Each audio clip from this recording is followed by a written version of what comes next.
Que yo estoy liado más para allá y viene con separar. Así se para ahí, que...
Cuando digas. Que aguante. Aguanta 41. Ya podemos. Adelante. ¿Cuál es el punto, Carmen? Aquí. El segundo. Ahora se lo decimos, ¿no? Sí. Va a ser el... Hola. ¿Qué tal, presidente? ¿Qué tal? Buenos días. Segundos.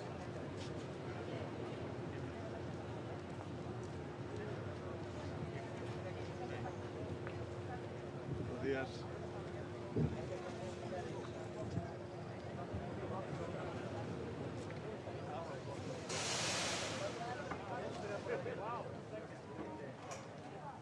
Buenos días. Bueno, un tiempo estupendo. Hemos estado con la EMET precisamente durante estas últimas semanas viendo a ver cuál era el tiempo que nos iba a recibir aquí en Granada En fin, estamos muy satisfechos, estamos muy agradecidos al conjunto de las instituciones comunitarias el poder albergar aquí en España, en Andalucía y especialmente en Granada, esta Comunidad Política Europea en su tercera edición y también un Consejo Informal de la Unión Europea donde vamos a tratar temas tan importantes como la ampliación o también todo lo que tiene que ver con la autonomía estratégica. Si algo demuestran, bueno, pues es la importancia, el peso específico que España tiene ahora mismo en todos los debates importantes que se están suscitando a nivel europeo. Y eso además hacerlo el día después de habernos enterado y de haber conocido el que España, después de más de 4 décadas, va a poder albergar, junto con Portugal y con Marruecos, nada más y nada menos que el Mundial de Fútbol en el año 2030, pues creo que añade un plus de reconocimiento europeo e internacional a las cosas que están sucediendo y cómo las estamos haciendo en España. Así que estamos muy satisfechos, tengo que decirles que yo estoy muy feliz de poder estar aquí en Granada, hemos trabajado mucho para que esta cumbre de la Comunidad Política Europea y también el Consejo Informal sean un éxito. Así que vaya por delante todo mi agradecimiento a todo el personal, de mucha gente desconocida, anónima, pero que lleva más de un año trabajando para que lo que va a acontecer hoy en Granada, que se ha convertido en la capital europea, pues sea todo un éxito. Ahora, cuando termine esta breve declaración, voy a tener ocasión de poder tener un encuentro bilateral con el presidente de Ucrania, con Volodymyr ZELENSKI.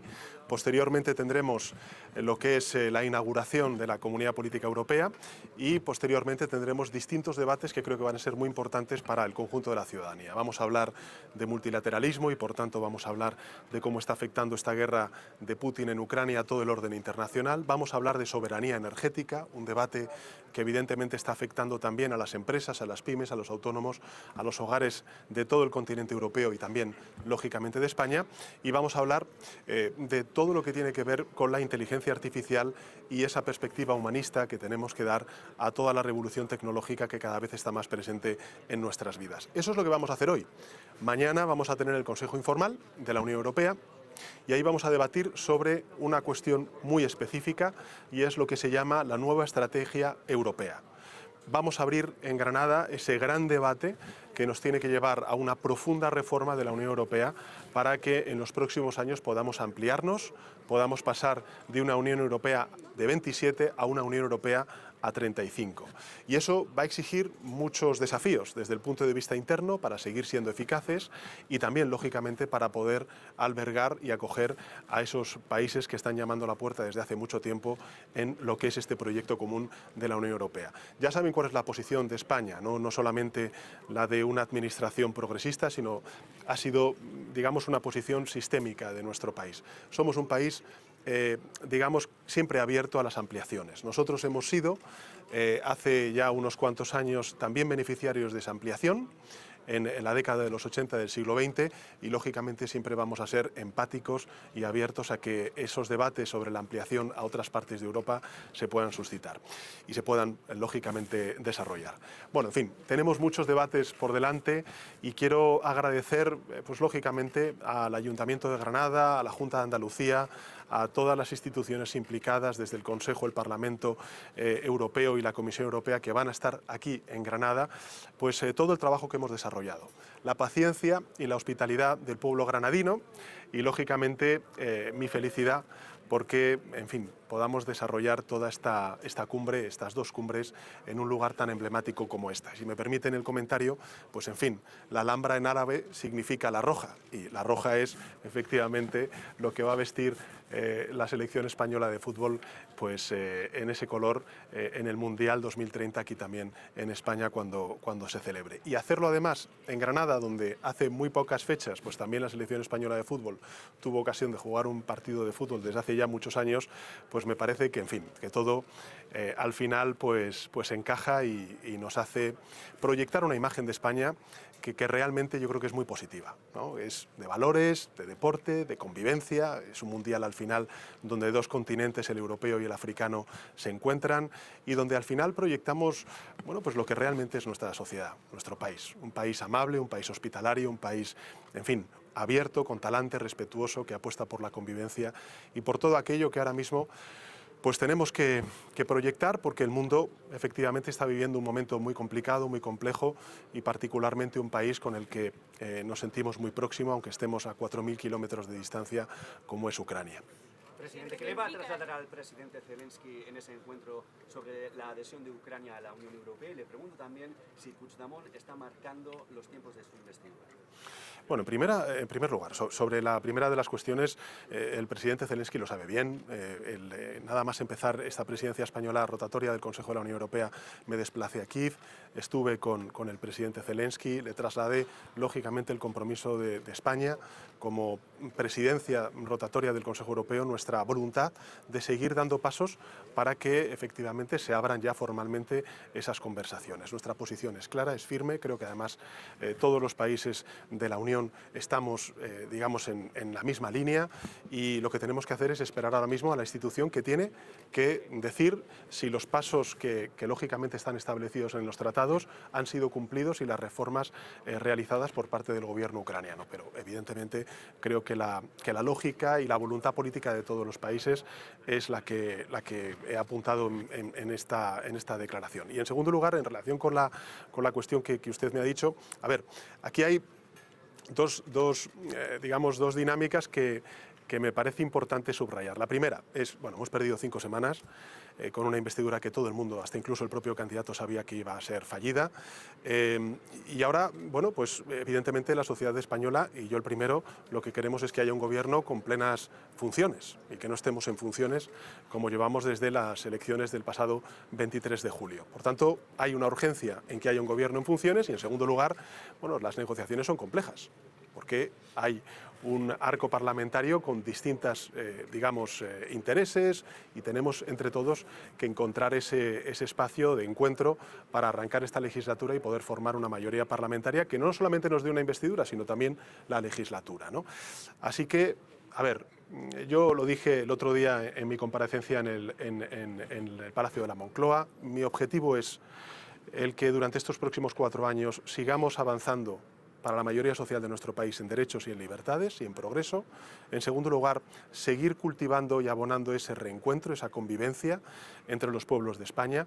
Y finalmente, el marco es la Constitución. Por tanto, diálogo es el método, el objetivo es el progreso y la convivencia, y el marco es la Constitución. Y es ahí donde nos vamos a mover, porque, en fin, no soy un presidente de gobierno nuevo. Llevo ya 5 años y es lo que he hecho durante estos últimos 5 años, en circunstancias extraordinariamente complejas como las que hemos vivido y a que afortunadamente hemos superado, como es la pandemia de la COVID-19. Presidente, ¿le preocupa el acuerdo de ayer de inmigración? ¿Le preocupa al gobierno español el preacuerdo que se ha alcanzado de inmigración? Y le pregunto también, al hilo de la pregunta sobre Puigdemont, sí, en directo para La Sexta, ¿va a haber amnistía o no? Es lo que mucha gente... Sí, yo sé que esa es la pregunta que se hace. Incluso me dicen por qué no se refiere a ella directamente. Estamos negociando con los distintos grupos parlamentarios. Creo que, lo dije además en mi anterior comparecencia, a ver, cuando el Gobierno de España aprobó los indultos, yo tenía una confianza en que contribuyera a la estabilidad, a la normalización de la política en Cataluña. Hoy tengo la certeza de que fue una buena decisión y que por tanto obedeció a un interés general, que es el interés al que debemos, digamos, de alguna manera velar, no solamente aquellos que tenemos el honor de liderar un país desde el Poder Ejecutivo, sino también todas las fuerzas parlamentarias. Por tanto, estamos negociando, y cuando tengamos una posición concreta al respecto, después de reunirme con todos los grupos parlamentarios, fijaremos la posición del Partido Socialista Obrero Español. Y en este caso yo le hablo, lógicamente, como candidato del Partido Socialista Obrero Español a esa investidura. Y en segundo lugar, ¿cuál era la otra pregunta? El preacuerdo de migración. Hombre, yo creo que es un acuerdo en el que todos al final hemos tenido que ceder, pero creo que es un acuerdo que sienta las bases para que ya definitivamente, junto con el Parlamento Europeo, logremos ese pacto de migración y asilo. Y España es un país, digamos, muy interesado en que haya un pacto de migración y asilo, porque estamos hablando de 2 ejes fundamentales, el primero el de la solidaridad y el segundo el de la responsabilidad. La responsabilidad significa controlar las fronteras, controlar, digamos, y luchar contra la migración irregular y propiciar la migración regular, que es en lo que ha estado siempre el Gobierno de España. Pero en segundo lugar, la solidaridad. Lo que no puede ser es que determinadas zonas de nuestro país, pienso por ejemplo en el sur de España o también en las Islas Canarias o en las Islas Baleares, se hagan frente y asuman todo ese fenómeno de migración irregular sin la solidaridad del resto de los países europeos. Y yo creo que también ahí hemos encontrado un punto de equilibrio que es de interés para España. Venga, la última pregunta. Which one? On Ukraine, please. What will your message and the message of the other leaders be to President Zelensky of Ukraine, in particular given the concerns that President Biden has expressed about the infighting in Congress holding up US aid to Ukraine? Is there anything more that you can do, that European leaders can do for Ukraine? Well, actually, solidarity, unity, and of course all the support of not only the European governments but also our societies. I think that all the Europeans are, backing Volodymyr Zelensky and his country, and of course we are ready to support and to back, until the end of this war, our friends in Ukraine. And I think that we have, of course, debates that we need to deliver within the European Union. I'm thinking nowadays about the reform of the MFF, which is, the financial framework to channel all the financial resources in order to help and to sustain Ukraine for the next years. But we're very happy to host this summit, and of course we're very proud, and it is an honor to have Volodymyr Zelensky with us here in Granada. I think that Granada is today the capital of Europe and also the capital of peace. At the end of the day, this city represents a lot of things. In my opinion, the most important one, the respect to different cultures, civilizations, and also this is the message that we want to send to the rest of the world. That Europe is a peace project, and this is what we are going to do today and tomorrow here in Granada. Muchísimas gracias. Ya no voy a decir, si mañana vamos a tener otra rueda de prensa, ayer hice otra, de verdad, vamos a disfrutar de, yo creo que un día muy, muy importante, el de mañana también.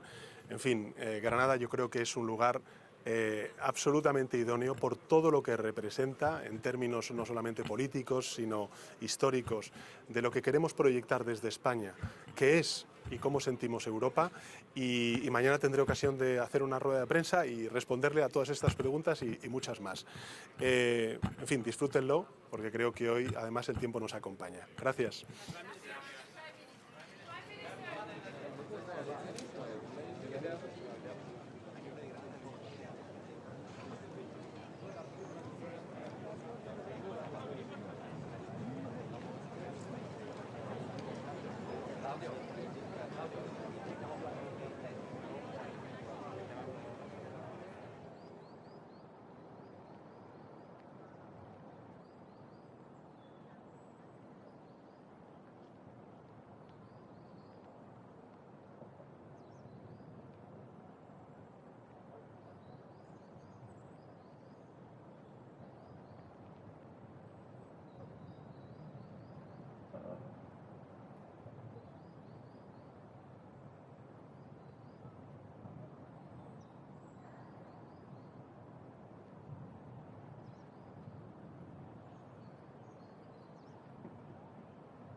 Настрій нормальний. Дякую. Sorry.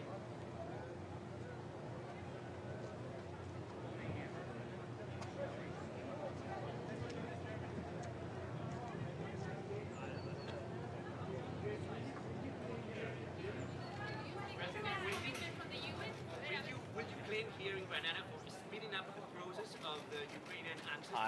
I think first of all the main challenge is what we all of us the main challenge is what we have, that is to save unity in Europe, and I'm speaking not only about the countries in EU, it's in all the Europe. I think that is the biggest challenge what we'll have, because Russia will attack by information, disinformation, by fakes and etc.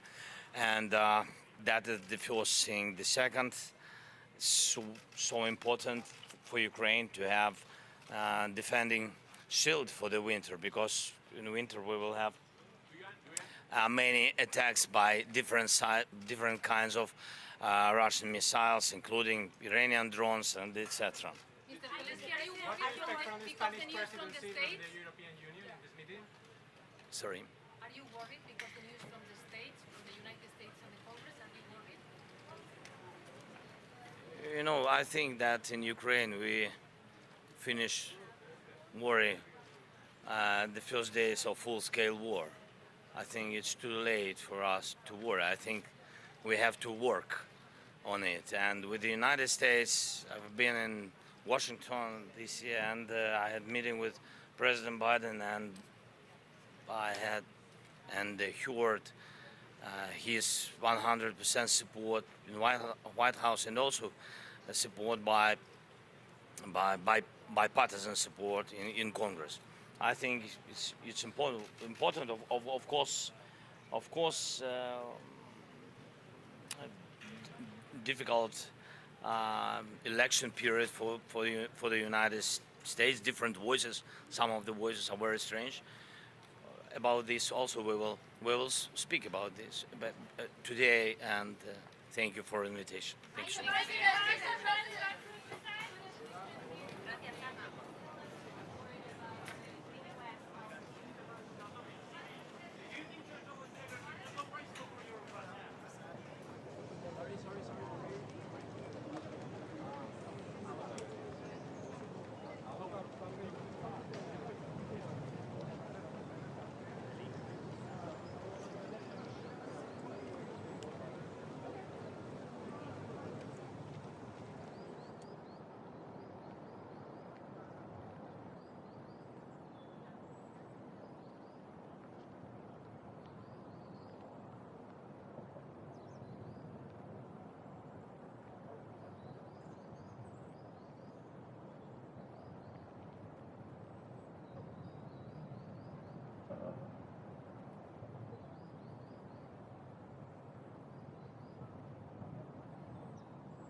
go to this side.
avec la presse. Et perdona, no te vayas.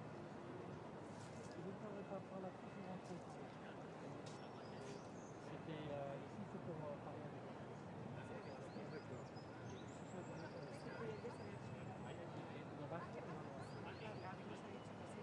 Vous voulez parler avec la presse ou non? Non, c'est pas un prix, je pense pas pour nous. Non? D'accord, vous le dirigez cette fois. D'accord, soyez le bienvenu. Très bien, merci.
Ministro, buenos días. Solo te tengo que invitar. Qué alegría verte de nuevo.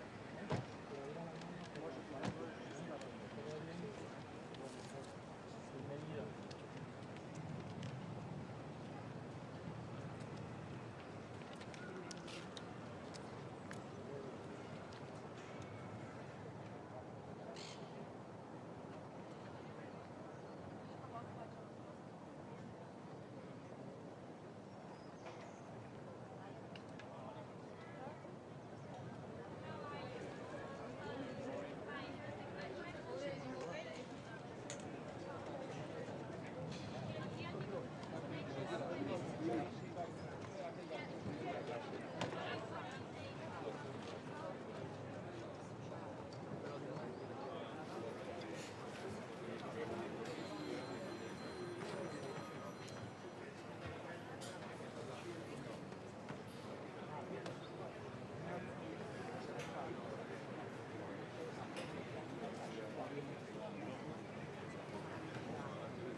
Vente más para acá. ¿Qué es? ¿Primer ministro? Sí, pero no en teoría. Letonia era. Venga, y rápido, cuando nada.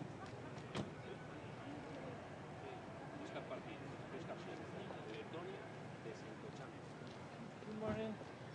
Welcome, Prime Minister. Big way, please. The leader is here. Yeah.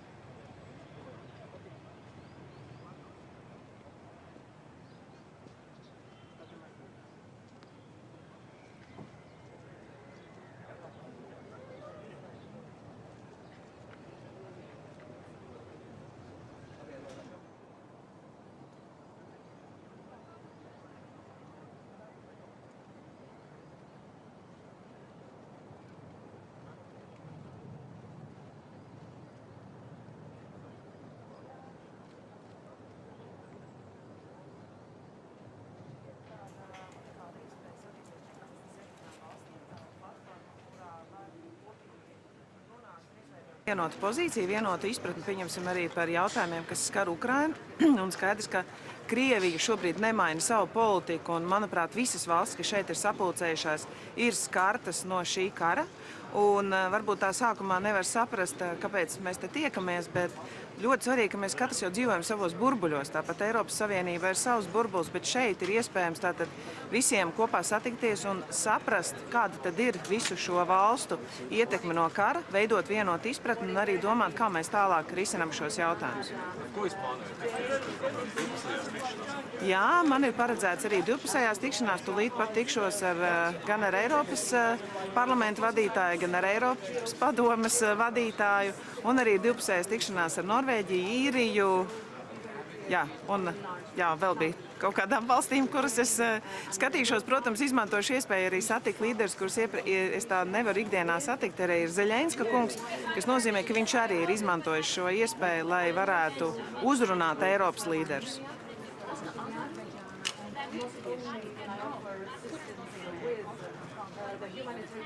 Man ļoti žēl, ka Azerbaijāna un Turcija nav izvēlējusies ierasties, un skaidrs, ka šis formāts būs dzīvotspējīgs tik ilgi, kamēr līderi ieradīsies un apmeklēs šo formātu un izmantos iespēju arī runāt. Iepriekš tika izmantots šis formāts, lai runātu par miera sarunām. Es domāju, ka ir ļoti svarīgi tomēr arī Eiropas līmenī mēģināt būt par vidutājiem un atrast tādas miera sarunu formātu, jo tas jautājums ir ārkārtīgi jūtīgs šobrīd, bet mēs varam aicināt uz miera sarunām. Paldies! Not today.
amnistía. Le acabamos de preguntar al presidente del Gobierno, usted que siempre habla claro, ¿qué opina de la amnistía si se produce? Sobre el acuerdo de migración, es una buena noticia que se hayan llegado ya a acuerdos en el seno del Consejo de Ministros. Ahora se trata de que estos acuerdos los acepte, los incorpore a la acción que hay que tomar en el Consejo Europeo. Sé que hay todavía problemas por parte de algunos países, pero este es un momento decisivo para que Europa adopte acuerdos operativos para hacer frente a los flujos de migración cada vez mayores que pesan sobre el continente y en particular sobre algunos países. Este va a ser uno de los grandes temas, cómo prepararnos para la ampliación y cómo hacer frente a los movimientos migratorios. Y sobre las cuestiones de interés nacional, me va usted a permitir que considere que este no es el momento ni el lugar para entrar en ellos. Tiempo va a haber. Gracias.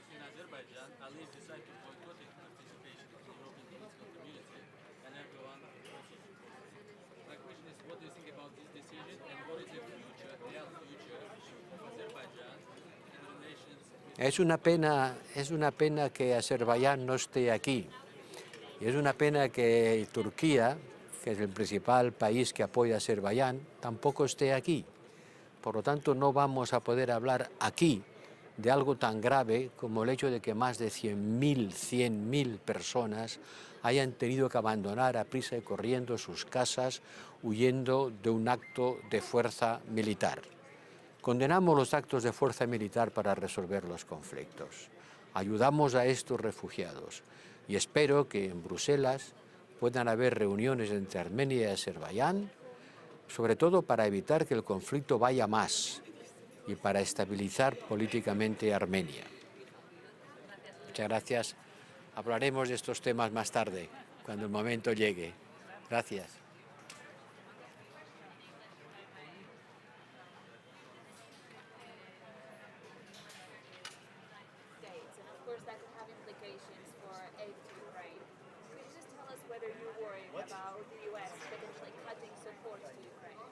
Well, I was in Kiev some days ago, just at the moment when we knew that the US Congress had not included the support to Ukraine on the big deal about the budget in order to avoid the shutdown. That was certainly not expected, and it's certainly not a good news. But I hope it's not going to be a definite position of the US. Ukraine needs the support of the European Union, which is sure they will have it, and we will increase it, but also the support of the US. My hope, the hope of the Ukrainians, and I think that everybody that doesn't want Putin winning this war, is to look for the ways for the US to retake this issue and continue supporting Ukraine. Europe what? Can Europe fill the gap left by the US? Well, certainly Europe cannot replace the US. Europe is increasing its support. In the table there are proposals for 50 billion euros for the civilian and economic side and 20 billion for the military side. And we did that before waiting for the US to take decisions. Certainly we do more, but the US is something imprescindible for the support of Ukraine.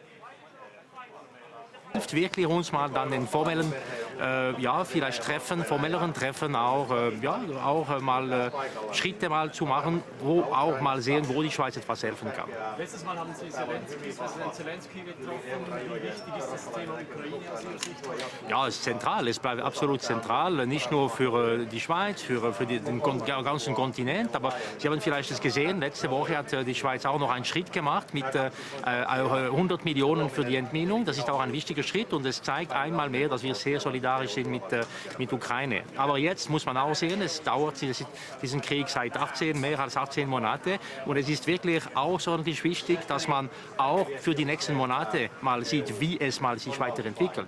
Daher auch alle meine Kontakte auch auf anderen Kontinenten, in Afrika, in Südamerika, weil es darf nicht sein, dass es wird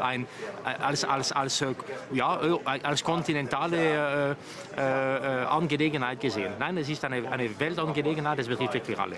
Frage zu Bergkarabach. Was ist die Haltung der Schweiz und wieso verurteilen wir das nicht so wie das andere Länder? Ja, wissen Sie, die Haltung der Schweiz ist da. Seit langem sind wir immer wieder in Kontakt gewesen mit unterschiedlichen Parteien. Sie kennen auch die Rolle der Schweiz, die Möglichkeiten, die wir haben können, auch etwas anzubieten in Situationen von Konflikten. Und ich glaube, heute wird es auch ein interessanter Moment sein, mal informell ein bisschen zu hören, auch wie andere reagieren dazu. Ein Thema ist auch der Konflikt zwischen Kosovo und Serbien. Wie sehen Sie die aktuelle Situation und was kann die Schweiz da zur Lösung beitragen? Ja, wissen Sie, ich habe Präsident Vučić in New York kurz getroffen. Ich habe Premierminister Kurti in Bern gesehen. Es ist klar für uns, für die Schweiz ist von eine zentrale Angelegenheit, eine friedliche und stabile Situation in der Balkan zu haben. Es ist wirklich unser Interesse auch direkt. Wir haben eine sehr starke Verflechtung zwischen Bevölkerungen.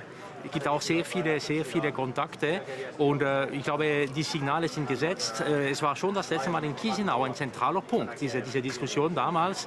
Und ich glaube, die Schweiz ist wirklich da, um zu helfen, wirklich eine stabile Situation zu haben. Kann die Schweiz eine Mittelrolle einnehmen? Ja, ich habe einfach in diese Kontakte immer wieder mal betont, was für uns wichtig ist, diese stabile Situation, dass es da wirklich auch gesprochen miteinander, es passiert auch und dass man versucht, auch eine Lösung zu finden, vor allem im Nordkosovo, für eine gute Integration von alle, eine gute Situation für alle die Leute, die auf dem Terrain einfach leben. Aber muss man auch sehen, die ganze Region hat und kennt eine schwierige Situation seit langem, das ist nichts Neues, aber wir müssen auch dabei sein, wir sind auch dabei, um diese Lösungen und stabile Situation zu unterstützen. Es gibt mehrere europäische Länder, die sprachbar bei Serbien sind und auch Konferenzen fordern. Wo sind Sie die? Ja, es liegt nicht an mir, jetzt mal Punkte zu verteilen und zu sagen, wer wie zu denken hat. Ich glaube, wir müssen das reservieren und auch mal zusammen diskutieren mit den direkten Betroffenen und nicht hier. Ich danke für das Verständnis dafür. Aber wir müssen auch einfach mal Schritte machen. Es gibt die Europäische Union, die sich auch sehr stark mal engagiert hat. Das war auch ein Thema in Chisinau. Ich freue mich auch sehr, heute zu sehen, was es wird geben als Diskussion. Und wer werden Sie heute bilaterale Gespräche? Ich habe einige bilaterale Gespräche, die vorbereitet sind. Die Liste habe ich nicht im Kopf. Es gibt sehr viele, aber vor allem die CPE, diese Treffen hier, die sind so wichtig für die informellen Treffen. Und ich bin sicher, ich werde mit beinahe allen mal in Kontakt treten können. Ich kenne auch allen und diese Momente helfen sehr, diese auch menschliche Kontakte zu pflegen. Letztes Jahr findet der Gipfel in Großbritannien statt. Sie haben jetzt gesagt, mehrmals, dass diese Veranstaltung wichtig ist. Ja. Wird die Schweiz stattfinden? Ja, das werden wir noch sehen. Es wäre sicher eine gute Gelegenheit, mal für die Schweiz es zu organisieren. Aber wann ist für mich zu früh zu sagen. Danke, schönen Tag. Thank you.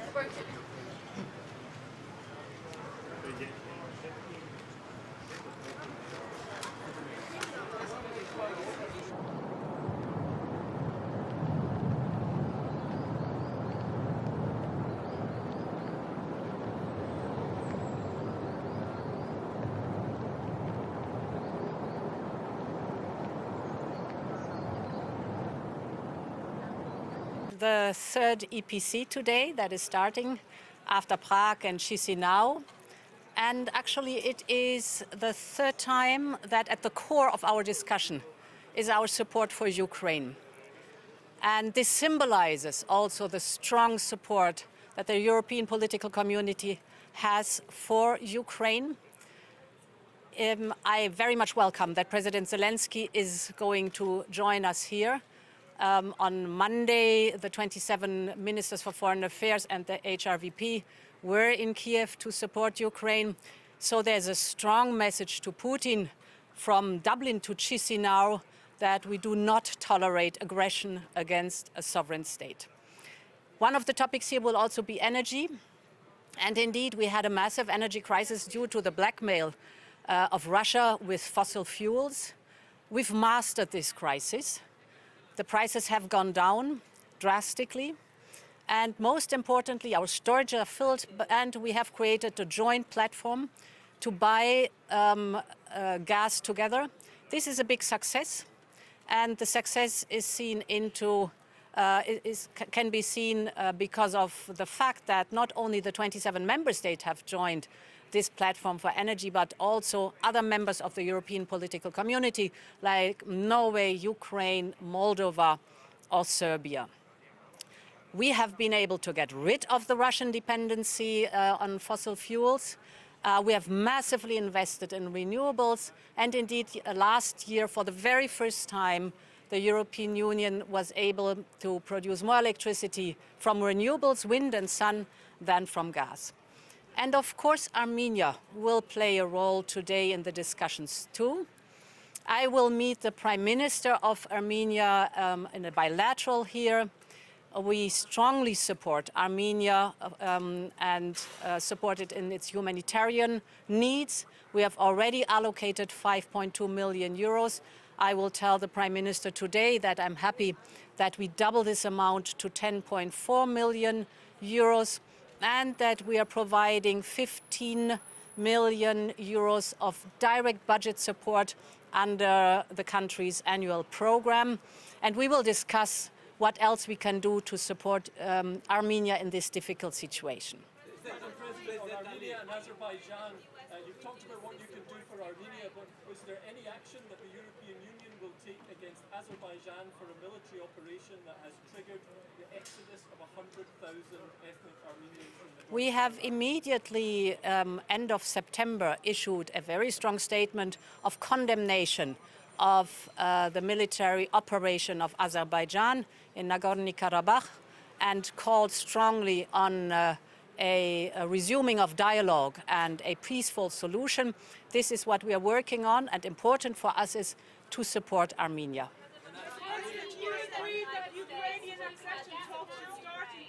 So we have been, it was very important that President Biden informed us at the beginning of this week what the support for Ukraine is concerned from the side of the United States. Here in the European Union, we're working on a package of 50 billion euros for Ukraine for the years 24 to 27. This is very important because Ukraine needs predictability and reliability in the direct budget support.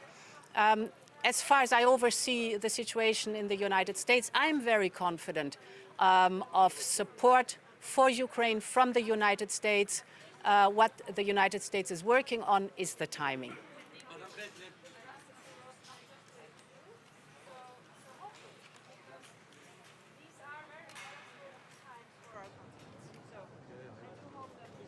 Are there any developments regarding Southern Gas Corridor and Turkey Gas Hub?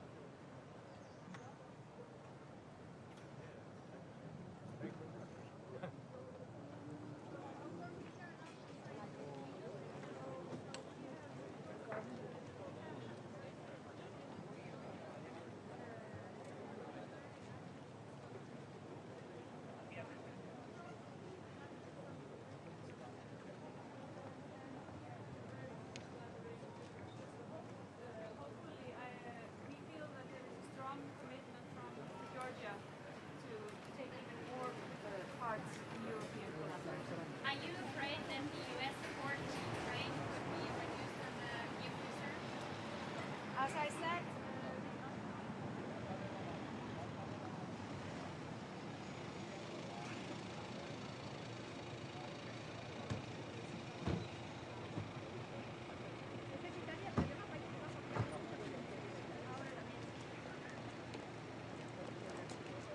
Buongiorno, Presidente.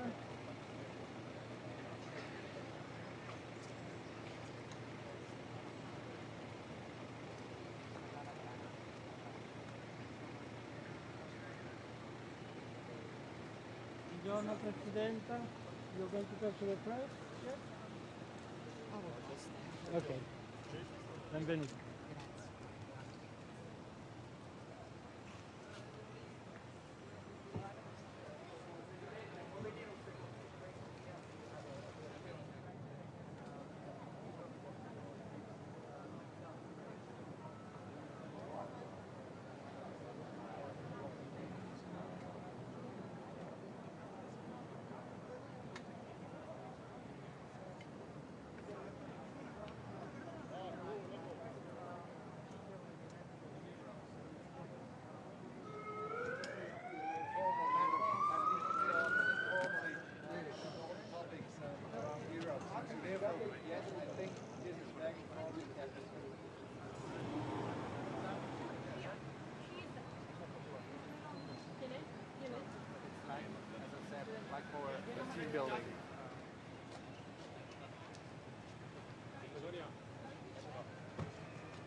are you?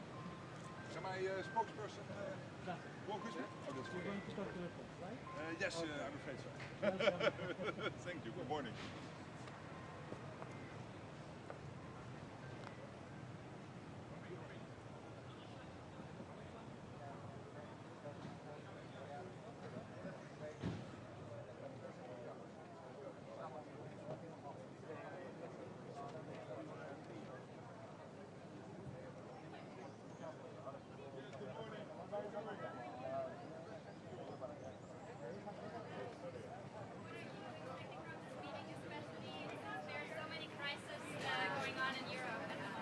Well, I think it is good that we meet today, that we have this format with the European political community, because so many issues are bigger than just the borders of the European Union.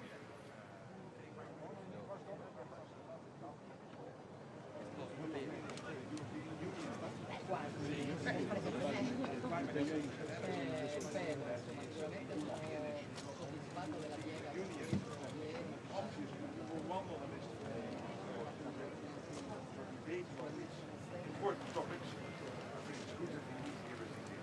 What about Serbia and Kosovo? This seems to escalate through this.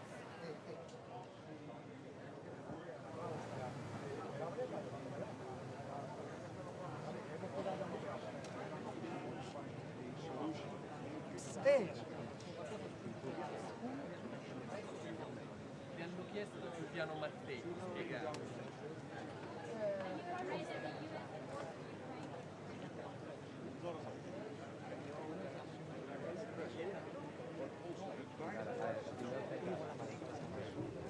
Sole.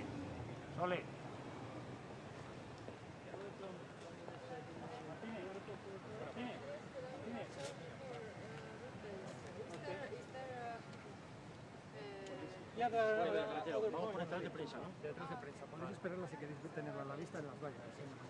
Y luego dice que hay otros puntos. Dice indicarle qué punto puede ir. Vale, cogeré aquí. You can welcome.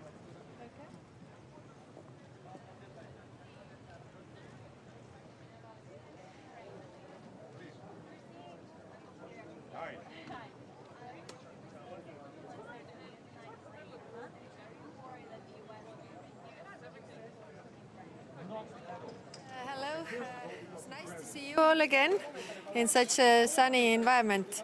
Today we have the European Political Community meeting again, so it's a good platform to talk to each other. It's very sad that some European countries are not coming. We heard that Erdogan is not coming and Azerbaijan is not participating because this is the platform where we all should talk to each other.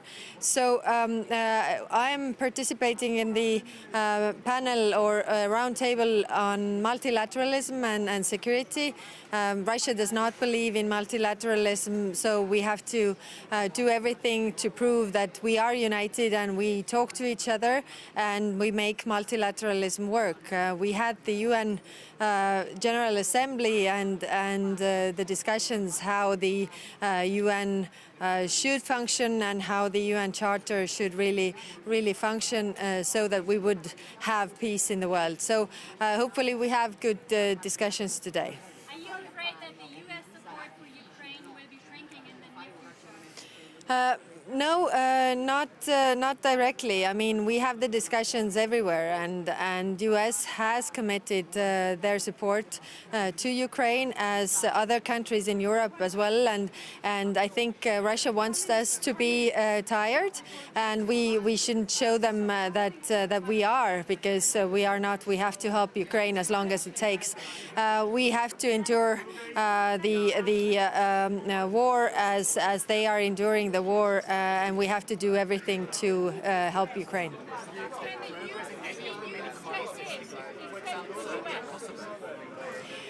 Yes, these are very worrying tendencies that we have in Europe, and therefore these platforms like today could be good places to talk to each other. But unfortunately, I don't think that today we're going to see any positive results. But talking to each other in Europe is definitely bringing the tensions down. I didn't hear your question. The EU stepped in instead of the US if aid does stop Europe actually is helping Ukraine a lot, and we have to do more. And everybody who has more in their stocks should give more. Russia is thinking that they will endure pain much longer, but we shouldn't do that. We shouldn't give them that.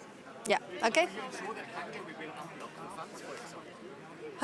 Yeah, we're going to discuss that tomorrow, and this is definitely a worrying tendency. I mean, when we talk about the multilateralism, how it should work, and how, you shouldn't take big processes into hostage. So what kind of tools are there really in order to listen to everybody, but not give them the veto rights in the way that you can block everything. But we'll see. We'll discuss this. Thank you.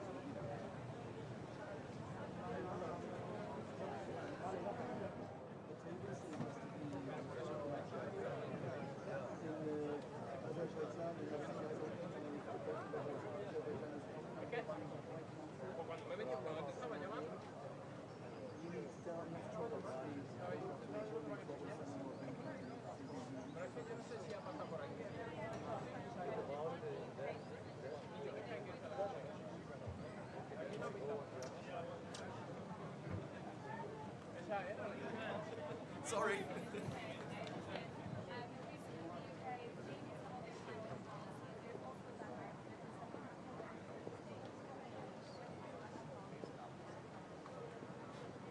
Yes, very worried about it. You don't understand that there are 45 degrees in sugar. It's stable. About the future of OSCE since like you are chair of OSCE for this year, because in fact like OSCE shows for they have a regress with participation of Russia and Belarus, and they do not respect each other. Well, we are chairing the OSCE organization in the most difficult year, as you are all aware. And our chairmanship is doing everything that the organization continues to be a valid and the most important security organization within Europe. We are aware, and you are aware, that there are challenges since inside the organization are as well in Russia and Belarus. And we are in constant communication in order to drive the processes towards a peaceful Europe. But in order to have a peaceful Europe, then the first thing what is needed is the stop of the war in Ukraine, and Ukraine to preserve its territorial integrity and to fulfill its goals of the people of Ukraine to have a democratic and sovereign country as they are. So we will continue until the end of our chairmanship to be a country which will take all the important opinions into consideration and to organize a successful summit by the end of the year. We are in preparations, and at this moment I cannot give you all the details, but the ministerial meeting is under preparation for December in Skopje, the capital of North Macedonia. Thank you.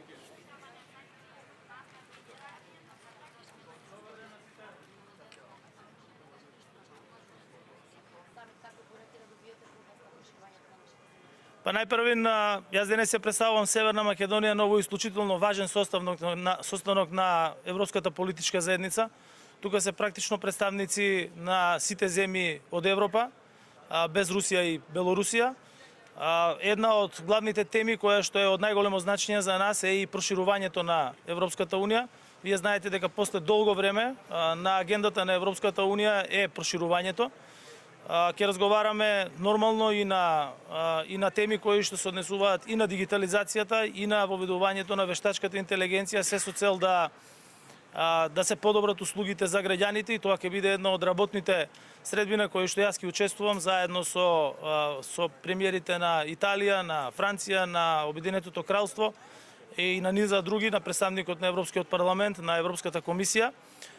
Исто така значајно е што утре ќе биде одржан и неформален состанок на Европскиот совет, на кој што ќе се разговара толкму на прашања кои што се значајни за нас, а тоа е пред се мирот и безбедноста во Европа, поддршката на Украина, но и проширувањето на Европската унија. Како што најави председателот на Европскиот совет Мичел пред повеќе од еден месец, веќе во рамки на Европската унија се води дебата во однос на подготовката на Европската унија за прием на нови членки од една страна и од друга страна процесите за пристапување кои што самите земји членки ги имаат со Европската унија. Ние мислам дека се наоѓаме во одлична позиција со оглед на тоа дека минатата година ги отпочнавме преговорите со Европската унија.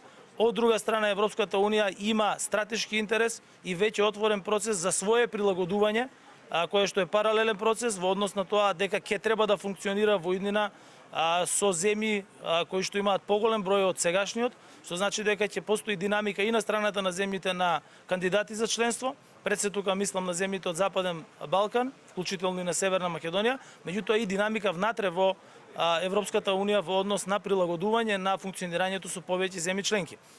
Веќе е јасно на сите дека Германија и Франција имаат изработено работен документ кој што се однесува на кои се тие стратешки промени кои што треба да се направат. Јас тоа не можам да го коментирам во моментот, бидејќи се работи за работен документ кој што не е финален, и затоа ќе оставам тие да го комуницираат, иако го имам видено и сметам дека тоа што стои како предлог во самиот работен документ е позитивно за нашата држава и за земјите од регионот.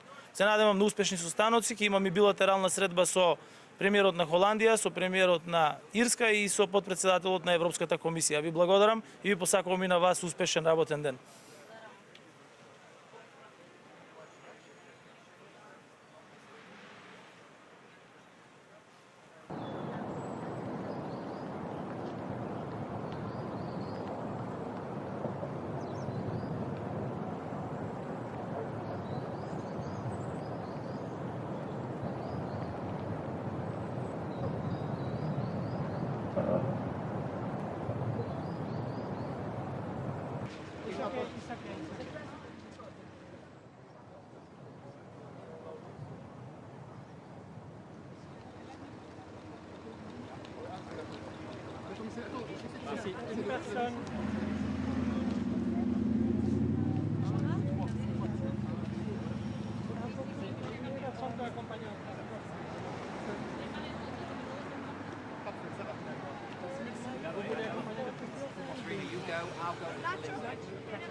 Good morning, everyone. This meeting is again an important one. This is the third edition of this European Political Community, and it shows the relevance of the meeting because this is an occasion to exchange views, also in an informal way.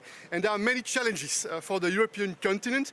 Certainly the consequences of the war launched by Russia against Ukraine, important to reaffirm our solidarity with the Ukrainians. The energy sector is extremely important. That's why on the EU side we've decided to double our efforts for the renewable energy. We have decided to triple the efforts for the energy efficiency, and we are also working very hard, and such a platform can help to reduce the conflicts, to prevent the conflicts when possible, to reduce the conflicts and to address the difficulties we face. I am confident that again this meeting under the Spanish presidency will be the occasion to bring the European continent closer to common goals, stability, prosperity, security. It should be our common priorities.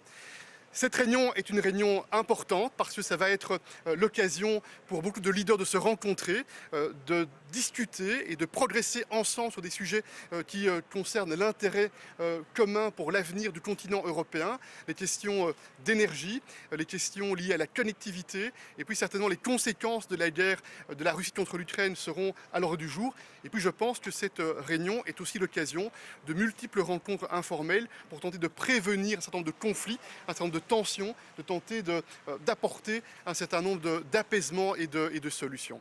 Thank you.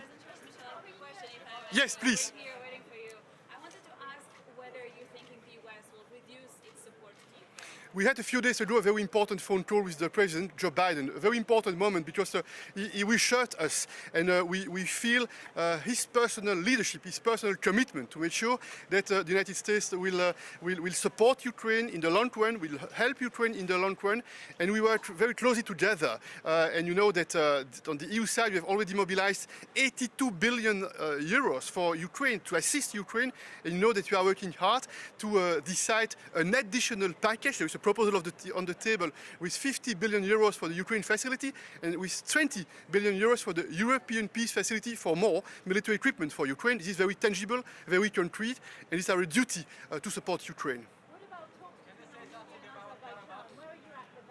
First point, we are shocked by this decision taken by Azerbaijan to use the military force. Is one first element. Second point, I had a phone call 2 days ago with the president of Azerbaijan, and he made very clear that they do not have territorial claim on Armenia. It should be set in a very vocal way, I think, to make sure that there is the mutual recognition for the territorial integrity. It's my second point.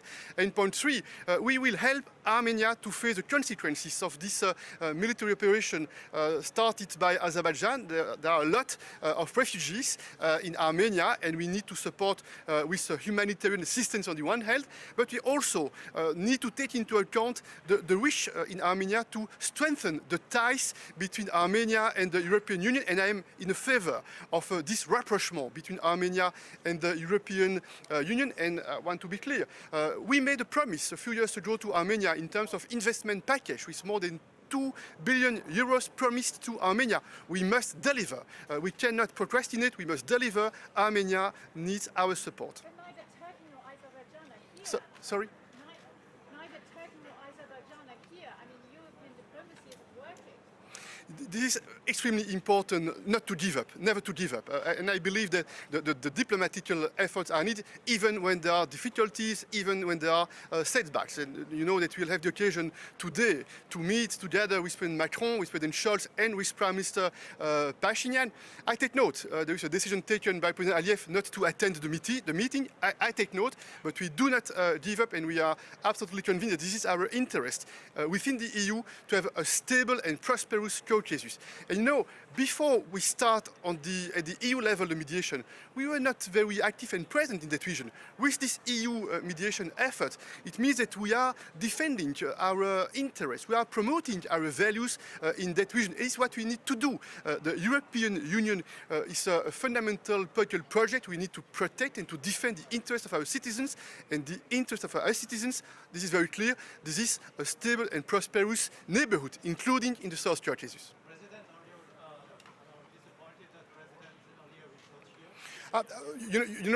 This is his decision, and we have tried to work to prepare a meeting with President Aliyev and with Prime Minister Pashinyan. We have proposed some ideas to make sure that we can bring more stability, more serenity, that we can address the humanitarian consequences of the situation. This is his decision, and I do not intend to comment publicly his decision. I will have the occasion to tell to him directly what is my feeling about the decision not to come. Mr. President, why Europe stayed silent for almost 30 years and 1 million of displaced Azerbaijan people from Karabakh and Armenia, and is actively speaking now on behalf of Armenia? Do you think Europe can be a neutral mediator after that? Answer number one, yes, the EU is a neutral mediator because the EU has no hidden agenda. Our agenda is very clear. This is prosperity, stability, security, and predictability, point one.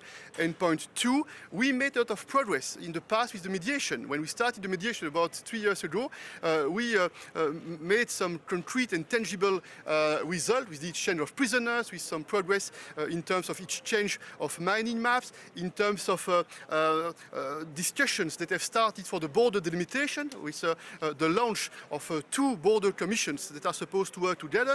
We made progress on the connectivity by discussing the details of the modalities and the principles of sovereignty and jurisdiction and reciprocity that should be guaranteed in terms of efforts for improving the connectivity in the region. But we are very sincere, we are very honest, we understand that more diplomatic efforts are needed. This is what we will do today with the Prime Minister of Armenia. Thank you, just a pleasure to meet you this morning. Thank you. Bye.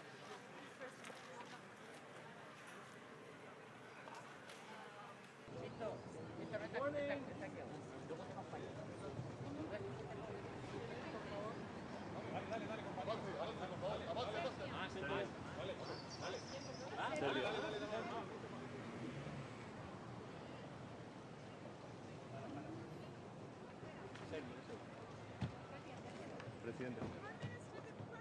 What do you expect? What do you think you have to get? I saw the... This way, good morning. You want to talk to the press? Yes? Thank you very much. Thank you.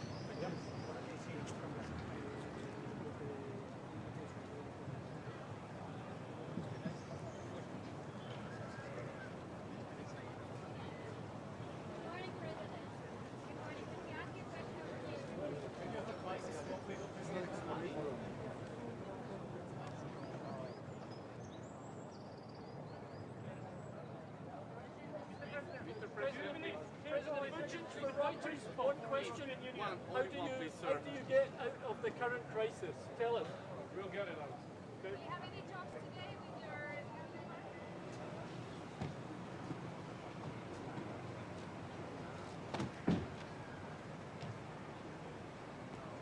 Good morning, Prime Minister.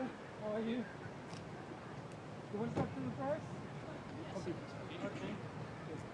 Somebody say something with you or... No es por atrás. ¿Vale? Por aquí le controláis todo lo que queráis por el vallado y cuando gire a izquierda le esperéis ahí en la boca de... la boca. Vale. You want something from your team? Okay, that's good. Welcome. Gracias. I see your time.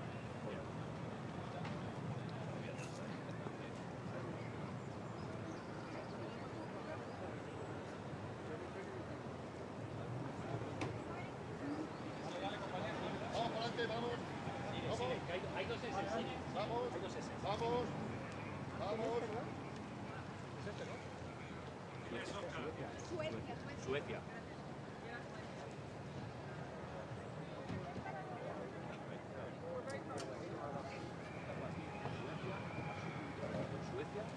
Presidente, ¿no? Presidente. Good morning. Good morning. How are you? Fine, thanks. Migration pact, and could it involve Ireland taking a quota of refugees from migrants from other countries? Yeah, we don't really have clarity on it at the moment. Some progress was made at the Justice Ministers meeting there the other day, but I haven't had a chance to study what's been agreed. I think, though, from Ireland's point of view, it wouldn't really be so much about taking a quota of refugees. You know, we've accepted a huge number of people in the last year or two, maybe 100,000 people from Ukraine and other parts of the world. So I think we're in a different place as a country now, really struggling to accommodate the numbers that we have. But certainly what it is about is a number of things, but one of those is more cooperation at European level and also securing the outer borders of the European Union so that we can put more control on irregular entries into the continent, which is important for us too.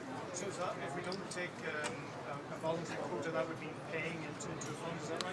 Yeah, that's an option. So you can have the option of accepting refugees who are in other parts of the European Union. So they're already in a safe place, or you can make a financial contribution.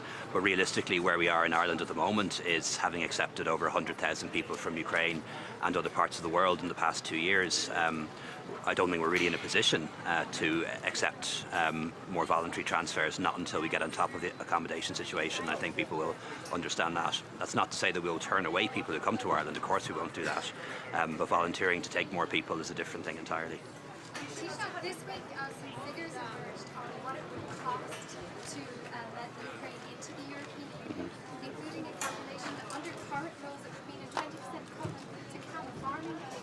Does this put a damper at all on Ireland's support for Ukraine's membership? I'm a strong supporter of Ukrainian membership of the European Union, and not just Ukraine, also the Western Balkans and Moldova.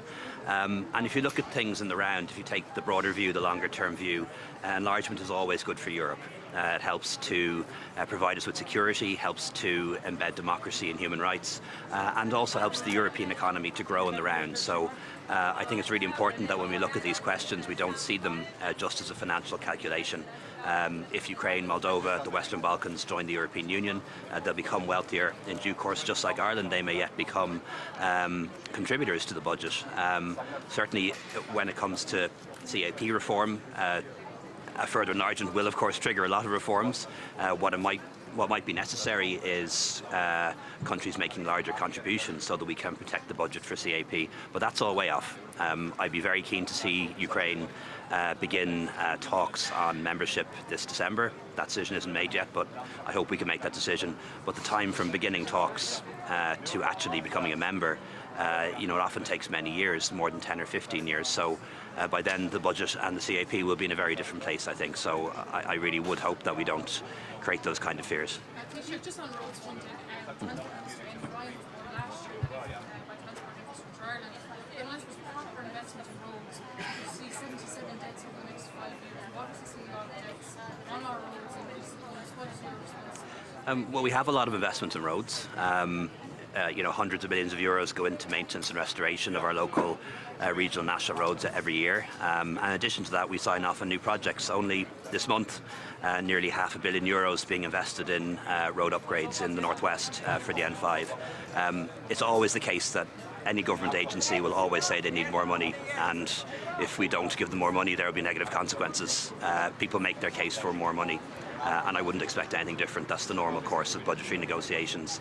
But I do support more funding for roads, I should be clear on that. But also we need to make sure there's adequate funding for public transport. Some really big, important public transport's about to come through planning, like Bus Connects in Dublin, like Cork Metropolitan Rail, and we have a commitment in the programme for government to make sure that funding for public transport outweighs investment in roads by 2 to 1, and that makes sense to me as well.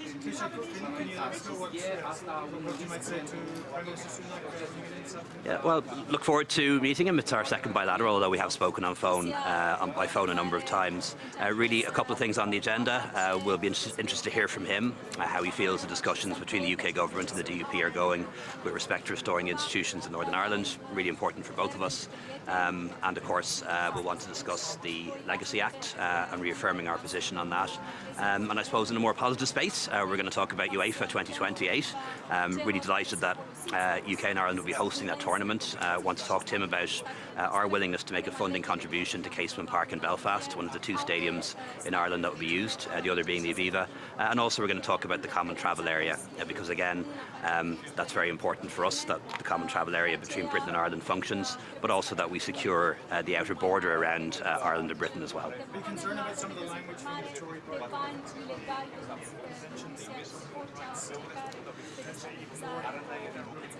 Yeah, I am, to be honest. The Britain and the United Kingdom that I love and admire is the country of the Magna Carta, the country that founded parliamentary democracy, and the country that helped to write the European Convention on Human Rights. And it does bother me to see the United Kingdom disengaging from the world, whether it's reducing its budget for international aid, whether it's leaving the European Union, and now even talking about withdrawing from the European Convention on Human Rights. That's not the Britain I know. And why is Europe consistent in this matter? We'll certainly discuss the issue of the UK legacy legislation. That's something the Irish government is very opposed to, and so are the victims' groups, and so are the 5 main parties in Northern Ireland. All agree this isn't the right approach, and we believe it is potentially in contravention of the European Convention on Human Rights, and certainly I'll be saying that to the Prime Minister. Just very quickly on the budget, obviously, I think you're going to finalise the UK. People expect additional support for their energy bills in the form of energy credits. So the detail of that hasn't been worked out, but look, what I can say is that people will get help with their electricity bills over the course of the winter. The detail of that has to be worked out. Electricity prices have fallen, but they're still substantially higher than they would have been 2 winters ago, and we understand that as a government, and we have the money to help people with those bills, and we will, but the exact detail is yet to be signed off on. Well, not only in Ireland, we've heard some concerns from Ireland about possible reforms that are coming. Enthusiasm from Ukraine and others has dampened. No, the European Union that we have now is designed for, maybe 27, 28 members. The European Union of the future, I believe, is going to have more than 30 members, not just Ukraine, but also Moldova and countries of the Western Balkans. They're European countries. We want to see them within the European fold, within the European family. And of course that's going to require reforms to the budget, to some of the policies, to the way the institutions work. We've done that before. You know, we did that when the countries of Central and Eastern Europe joined, and it had to be done before when Ireland joined. So, you know, these are the things we just have to deal with to make sure that we get them right. But we've plenty of time. This enlargement is you know, some time away yet. Well, we have to decide that. We're waiting on detailed legal advice from the Attorney General. We'll have that the next couple of weeks, and at that point I'll sit down with Taoiseach Minister Ryan and other colleagues, and we'll recommend a decision to government. Thank you.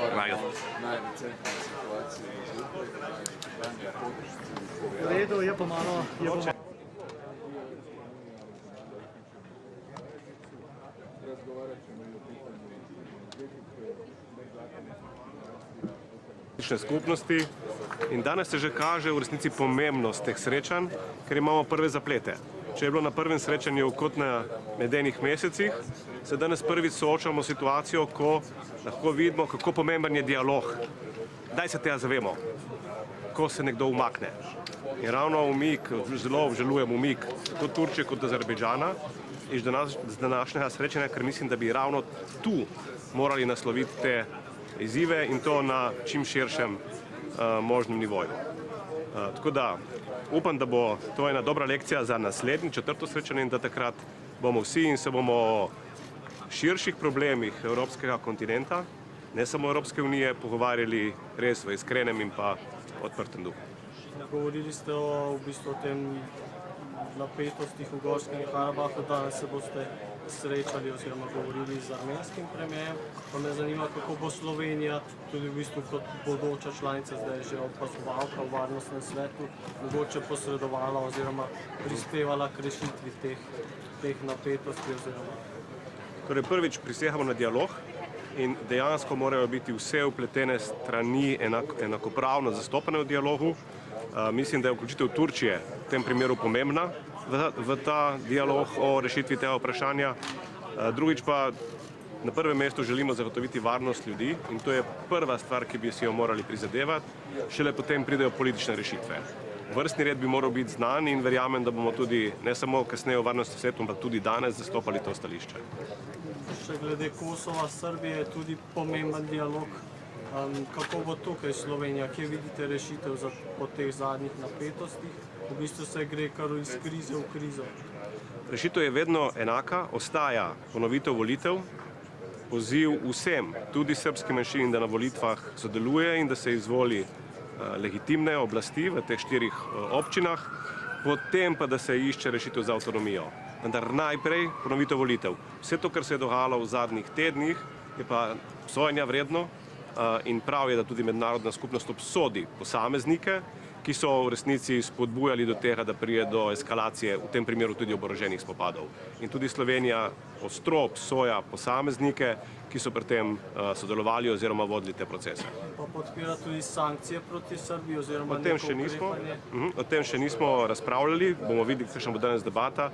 Mislim, da moramo biti pri tem previdni, konsistentni in vztrajni. Dajmo začeti pri posameznikih, dokler se ne razčisti, dajmo pomiriti, se pravi deeskalirati situacijo in iskati trajno rešitev. Ne verjamem, da sankcije same po sebi lahko pripeljejo k trajni rešitvi. Če bo potrebno in če bo za to obstajalo enotno stališče, se bo Slovenija pridružila. Ni pa nujno, da je to prvi in edini korak. Gospod premier, še kratek skok na domač politični parket. Zakaj ste se odločili za rekonstrukcijo vlade zdaj in pa kaj sta recimo glavna očitka ministroma? To ni rekonstrukcija vlade, gre za 2 ministra, ki sta prišla na moj predlog iz Gibanja Svobode. Žal sem ugotovil v zadnjih tednih, da ne uživate več mojega zaupanja, razlogi so različni.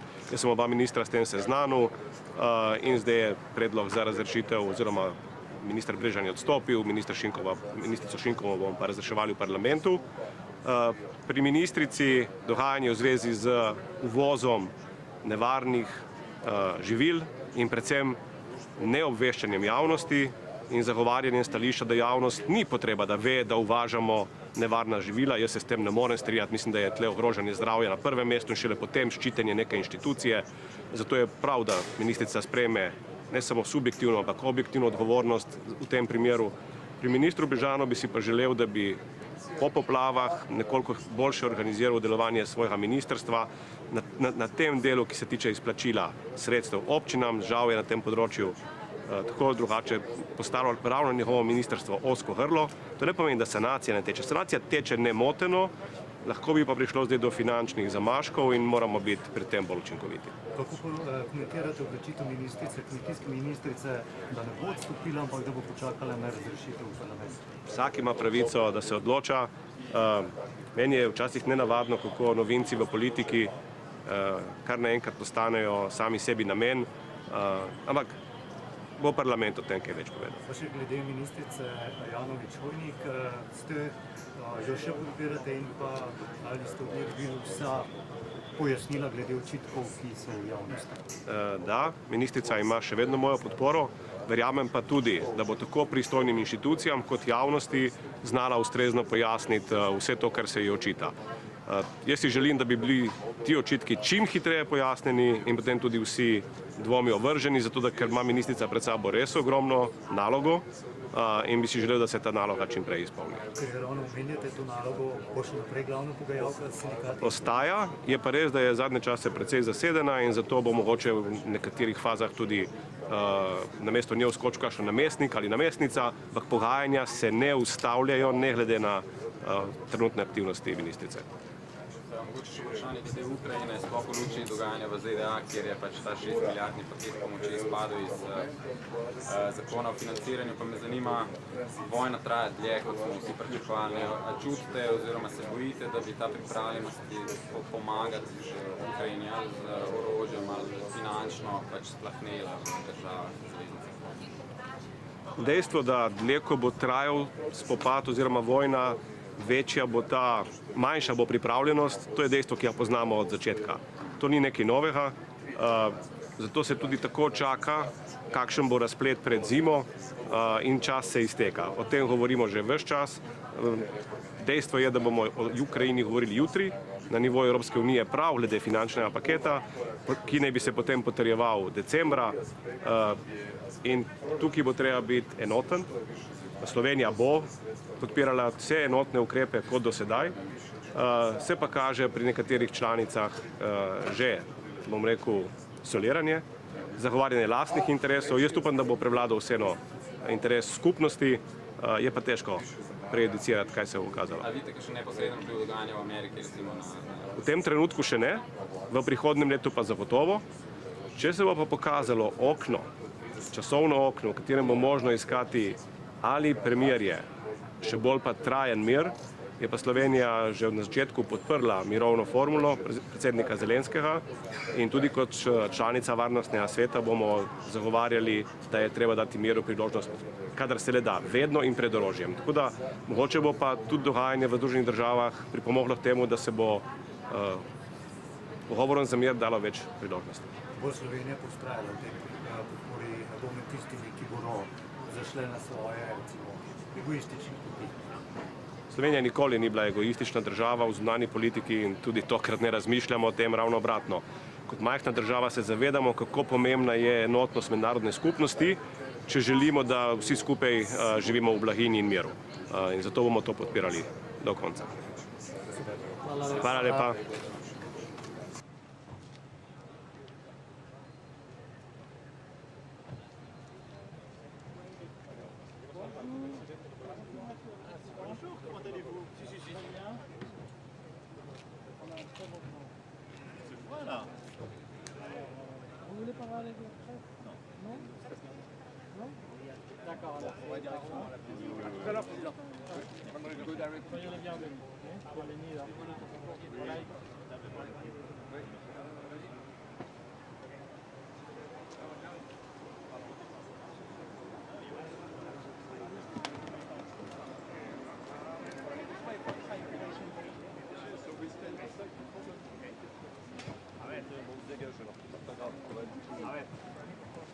Carried out by the orders of the leadership of Serbia.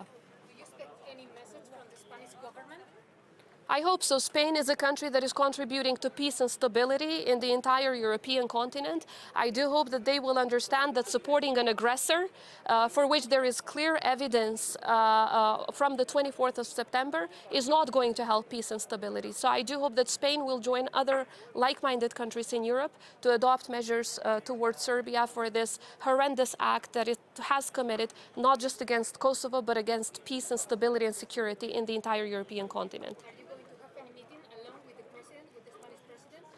We don't have confirmed meetings alone, but I'm sure that I will have the opportunity, because in this setting, most of the discussions are taking place while we are all in the same room. So I do hope that we will have that opportunity to discuss these. There's no reason to meet before sanctions are adopted towards Vučić. Sanctions first, and then we can talk about the rest. Thank you very much. Thank you. Thank you very much.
Ha parado allí.